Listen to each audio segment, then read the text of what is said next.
Now, this video is supposed to be meant for members only, but I decided to upload this video public, and it's going to be public for just 5 days.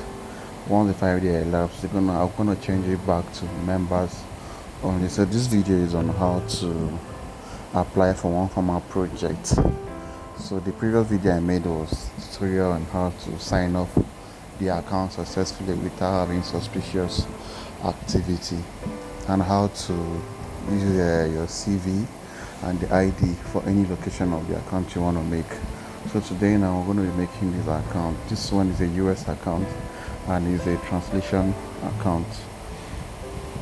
So I'll start by filling in the names like I told you. So fill in the name, and the name that you're going to be filling is the name that is on the ID that you want to use for the verification, or the ID that you're going to use to verify. Either if it's a US account, if it's a UK account, then the ID that you're going to be using for verification is the same ID, with the same details on that ID that you're going to be using to make the account, and the same name of the person on the ID is what you're going to use to register the Gmail or the Outlook. Though I usually use Outlook or Hotmail, I don't like using Gmail due to if I'm assign it to a rater, so I will not be battling with password and Google problems. Google might end up spoiling the Gmail account, so that's why I don't like using Google. So watch this video tutorial carefully. At least by now you should be familiar with the whole process on Oneforma, because I explained that in the previous video already, so there's no need in saying too much. So watch what I'm doing on my screen and follow up.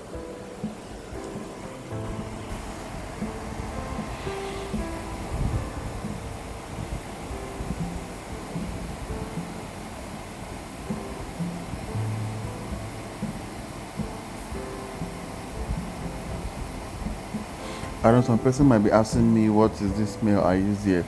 Now this is a disposable mail, due to I don't want to start making more. Okay, because I've made many accounts. Actually, I've done many Outlook accounts, and they're no longer allowing me to make more accounts. So I decided to use a disposable mail. In Oneforma, once you are done creating your account, even if you're using temporary mail or disposable mail to make the account, if you log on to your Oneforma account on your profile section, you can see an option for you to change your email. So that's why I decided to use temporary mail to make the account. So once I'm done making the account, like if there is an active project and you want to secure as many accounts as possible, because Oneforma works on first come first serve basis. So the first persons to apply for the project, like if you are looking at a Oneforma listing or job opening, you will see number of persons that they need. So that number of persons that they need is what they use, is how they recruit or how they assign tasks. So once the number of persons that they need is completed, the project will no longer be available on dashboard. So if you want to secure as many accounts as you want so that you can assign raters, then you can use temporary mail or disposable mails. After you are done apply, then you can now come down and start creating the Outlooks or Gmail to use, so that you will now go to your profile and go and exchange them. So you can exchange them. Like, you can change the email to the exact mail that you want to use. So now once you are done signing up for the account like this was now, you can see Isaac language proficiency, like different locations. So these are the different locations that I'm going to be applying the translation project.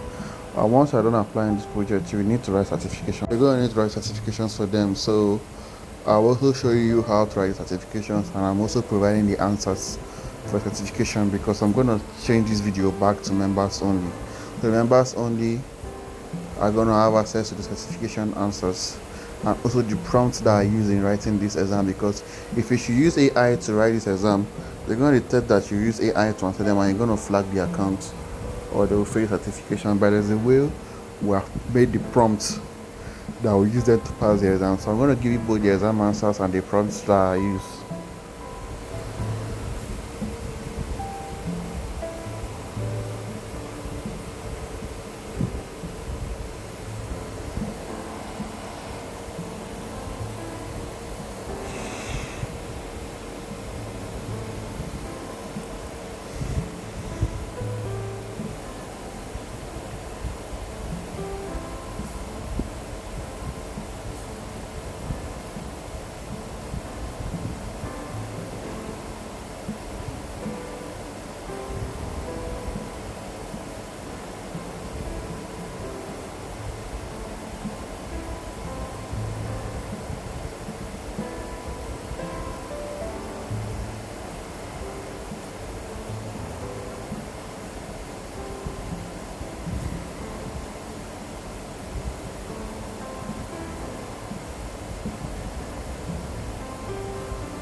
Have you been wondering where to begin? Freelance Hub offers a comprehensive online video course for freelancers. Jumpstart and develop your freelance career. Let me introduce myself. I am a freelance video producer based in London. I've worked with clients like Google, Sony Music, HSBC, Vodafone, and Cisco, to name a few. I've been a freelancer for about 10 years now, and during those years, I've learned a lot about how to build and run my one-man freelance business.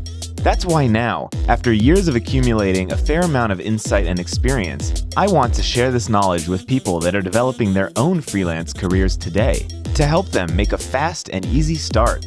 I will cover everything I personally wish I knew years ago when I started: where to begin, how to put together a portfolio, how to find clients, how to negotiate budgets, how to manage difficult clients, how to organize and run multiple projects simultaneously, how to manage the legal aspects of your work, how to better organize your time with your day-to-day work and your personal life around it.